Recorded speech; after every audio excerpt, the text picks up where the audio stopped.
Todos, boa noite. Só um pouquinho mais alto. Então, eu fico contente de ver a casa cheia e tantas pessoas interessadas em entender um pouco mais sobre o que acontece com os animais depois do desencarne. Nós ficamos muito contentes e felizes, porque esse tema está cada vez mais... Esse tema está cada vez mais influenciando as pessoas, e as pessoas têm cada vez mais interesse em saber sobre a espiritualidade em relação a tudo e em relação aos animais também. Hoje nós vamos falar de um livro que é justamente um livro que nasceu de uma necessidade. Então esse livro que a gente escreveu e que os espíritos intuíram e a gente trabalhou junto com eles para escrever, ele nasceu da necessidade que nós vimos nas clínicas, na clínica veterinária. Eu como clínico, eu via a necessidade de um alívio para as pessoas que perdiam os animais. Então a gente percebia que muitas pessoas entravam num sofrimento tão grande quando perdiam os seus animaizinhos e entravam em depressão, em uma tristeza, em um ciclo de desespero e de angústia tão grande que a gente se sentia tão mal assim de ver as pessoas naquela situação que queria criar uma maneira de poder ajudar. Então muitas vezes a gente conversava com as pessoas quando o animal desencarnava, quando o animal estava doente, mas naquele momento de desespero muitas vezes a pessoa não entendia, não dava assim abertura para aquilo chegar até ela. Então nós criamos um livrinho que explicasse um pouco melhor assim, o que acontecia com o animal depois do desencarne, o que acontecia com o animal sobre as suas doenças, porque ficava doente, para que as pessoas entendessem um pouco melhor, numa visão espírita, e numa visão espiritualista, para que as pessoas tivessem um certo alívio. Então esse é o objetivo do livro. Ele é um consolo, ele procura trazer um consolo para as pessoas que perderam seus animaizinhos. E muitas vezes, hoje em dia, a gente vê que os animais, eles são a família, eles são os amigos, e muitas vezes são a única família, e muitas vezes são o único amigo que aquela pessoa tem. Então, quando ele desencarna, as pessoas ficam muito desestruturadas, muito sozinhas, muito tristes.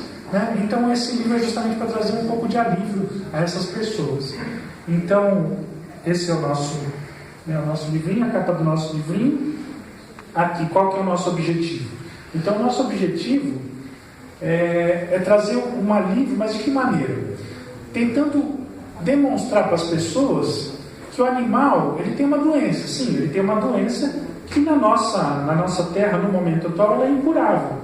Então ele tem um desgaste do rim, um desgaste do fígado, uma insuficiência renal, uma insuficiência hepática, ele tem um câncer, ele tem um tumor, que agora para nós ainda é incurável.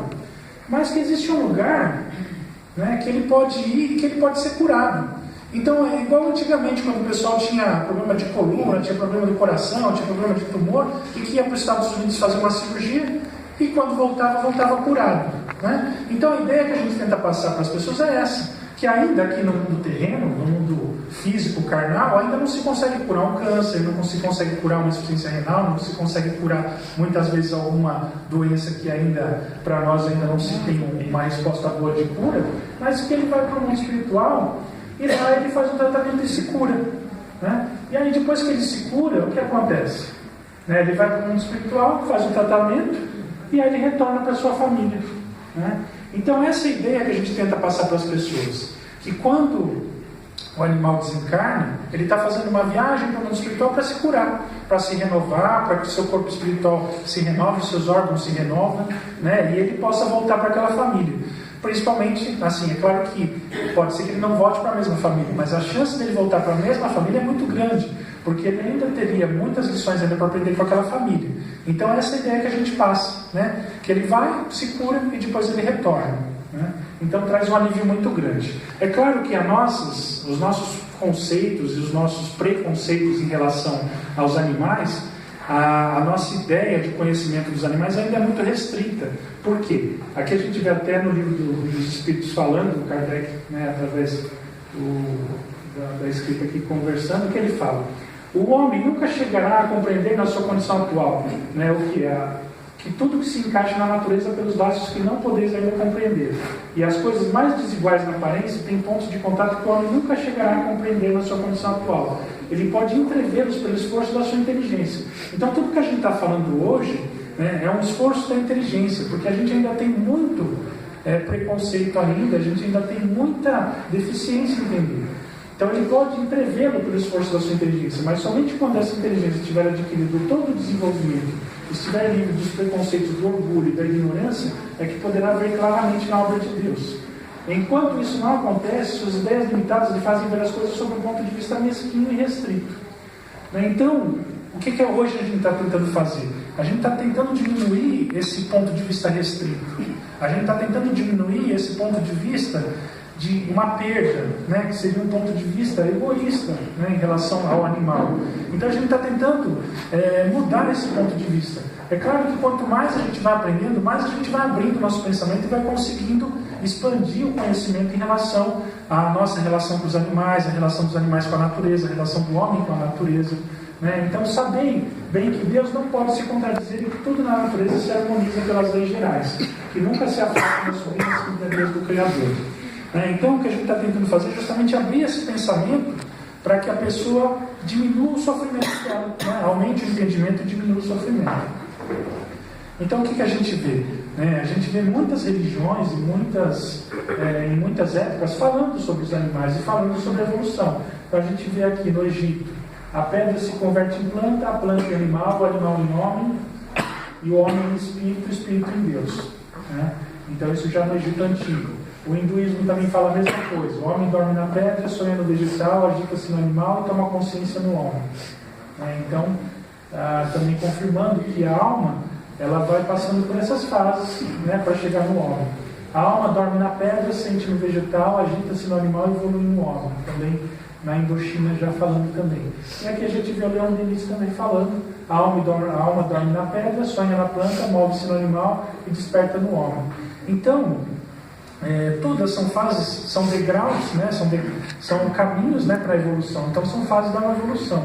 Então o animal ele possui uma alma como nós, né? Então também a gente tem que acreditar que ele vai para o mundo espiritual, que ele se regenera no mundo espiritual, depois ele retorna numa nova encarnação. Então a gente vai expandindo o nosso pensamento para compreender isso. Então, por que é inevitável, né, a maioria das vezes a gente sofrer com a perda do animal? Porque o tempo de vida deles é sempre mais curto que o nosso. Né? Então vocês podem ver, um gato, por exemplo, vive mais ou menos 12, 20, agora está chegando a 21 anos. O porquinho da Índia, 6 anos. Um gerbil, que é aquele esquilinho da Mongólia, 4 anos. O passarinho de 8 a 20 anos. Né? Então a maioria dos animais, eles vivem menos do que a gente. Então, assim, é inevitável a gente ter que lidar com essa situação. Essa situação de perda, essa situação de doença, essa situação de velhice e essa situação de desencarne. Né? Então, a gente tem que aprender a lidar com isso de uma maneira natural, né? Porque a maioria dos animais, eles vão desencarnar antes do que a gente. Né? É inevitável, porque é uma coisa que é normal. Agora, vocês veem, você conviver com o animal na sua infância, na sua juventude, na sua idade adulta e na sua velhice, é uma maravilha, é uma bênção. Né? Você vê, o Chico Xavier, ele viveu praticamente, o Lorde viveu com ele 5 vidas. Né? Imagina você ver o seu cachorrinho nascer, crescer, ficar velhinho e desencarnar. Você saber como ele está no mundo espiritual, que o Chico sabia, né, como ele vivia no mundo espiritual, depois saber que ele reencarnou, aí ele volta de novo para conviver com você. Aí vão aprendendo mais coisas, aí os dois aprendem mais coisas, aí vai e desencarna de novo, aí volta de novo, ainda tem mais lições para aprender, e vai de novo. Então é uma bênção tão grande a gente imaginar que ele vai para o mundo espiritual, se cura e volta para a gente de novo. Né? Enquanto tiver lições para se aprenderem juntos, vai se voltando junto a conviver. Né? E como são tantas coisas para a gente aprender, a tendência é sempre ir voltando para a mesma família. Né? Até que já tenha se esgotado o aprendizado e se vá para outra. Então, a chance de um animalzinho voltar para aquela família, para aquele tutor, é muito grande. Então, no caso do Chico, o Lorde voltou 5 vezes para ele. Né? Então, quanto que os dois não aprenderam junto? Né? Então, sempre quando a gente escolhe conviver com algum animal, é inevitável, né? A gente ter que conviver com a perda. E se a gente aprender a conviver com essa perda não vai ser uma tristeza. Ela vai ser uma alegria de saber que o animal está indo para o mundo espiritual e está se curando. Que ele está tendo a oportunidade de se restabelecer e voltar para a vida. Né? Então é tudo uma maneira da gente encarar a situação. E o Espiritismo traz um conforto muito grande nesse pensamento, né, de viagem, de cura. Agora, é claro que a situação se dá dos dois lados, né? Então o que acontece? Tem os animais que vivem mais do que os humanos, e esses animais acabam sofrendo quando os humanos morrem. Então o que a gente vê? O jabuti, por exemplo, fica muito triste quando o ser humano morre e desencarna. Então a gente vê muito jabuti que para de comer, que para de se alimentar, que para de se movimentar, que fica depressivo. Muita arara, papagaio que vive mais do que os seus tutores, eles ficam doentes, ficam depressivos, igual as pessoas, né? Então eles ficam tristes, eles ficam doentes, né? E então também precisam de tratamento, né? Então a gente vê também os dois lados da moeda. Não é só as pessoas que quando desencarnam os animais ficam tristes. Os animais, quando as pessoas também desencarnam, também ficam tristes, também ficam doentes, ficam depressivos. Então não é exclusividade dos humanos, né, você ficar triste com o desencarne. Agora, quando a gente entende que o ciclo da vida é uma coisa natural, o nascimento, a vida, a morte não são fontes de dor e sofrimento, e sim capítulos de uma história que precisa ter a sua sequência para uma evolução, né, e a palavra-chave aqui é evolução, né? Então podemos nos sentir abençoados por conviver com os animais, né, em sua plenitude, de toda a existência, e mais de uma existência, né? Então a gente vê o animalzinho filhotinho, aí ele vai crescendo, vai, né, se amadurecendo. Muitas vezes, se ele não é castrado, que é importante se castrar, né, para não se ter animais abandonados. Aí ele vai, tem o convívio dele social, depois ele vai envelhecendo, aí ele vai ficando doentinho e desencarna. Mas aí, se a gente tiver a ideia que logo ele volta, ele começa tudo de novo, né, a gente não fica num sofrimento, num ciclo de sofrimento, a gente fica num ciclo de que aquilo é uma coisa natural, né? Então isso que é importante. E aí muita gente pergunta, se os animais não têm o livre-arbítrio, por que eles ficam doentes, né? Então o que a gente costuma dizer? Que os animais ficam doentes e passam por sofrimento não para compensar ou resgatar seus erros, né? Porque o livre-arbítrio deles é muito restrito. Mas eles sofrem para que a sua consciência se expanda e alcance maior conhecimento. Então é tudo uma questão de evolução. Eles muitas vezes ficam doentes para o aprendizado próprio ou da família. Então eles são, como todos nós, instrumento de Deus, tanto para o aprendizado deles quanto para o aprendizado da família. Eles não são escudos, que nem muita gente fala assim, às vezes, o pessoal fez uma macumba, ia pegar em mim e o canário apareceu morto. O pessoal tem inveja de mim e o papagaio morreu, né? Então eles não são escudos que absorvem as energias e vibrações negativas direcionadas a nós. Mas muitas vezes as nossas vibrações influenciam os animais, né? As nossas vibrações, a vibração do ambiente, para que eles fiquem doentes. Então os animais não são escudos esponjas, mas eles são como se fossem fumantes passivos. Então o que acontece? Mesmo um animal que convive com quem fuma, ele vai se intoxicando com aquela fumaça. Aí ele começa a ter efizema, começa a ter pneumonia, começa a ter um monte de problema respiratório. Em relação à nossa energia, é a mesma coisa. Vocês imaginam um animal que convive com uma família que só grita, só briga, só xinga, só é violenta? Como é que esse animal vai ser? O animal está dormindo, de repente chega uma pessoa gritando.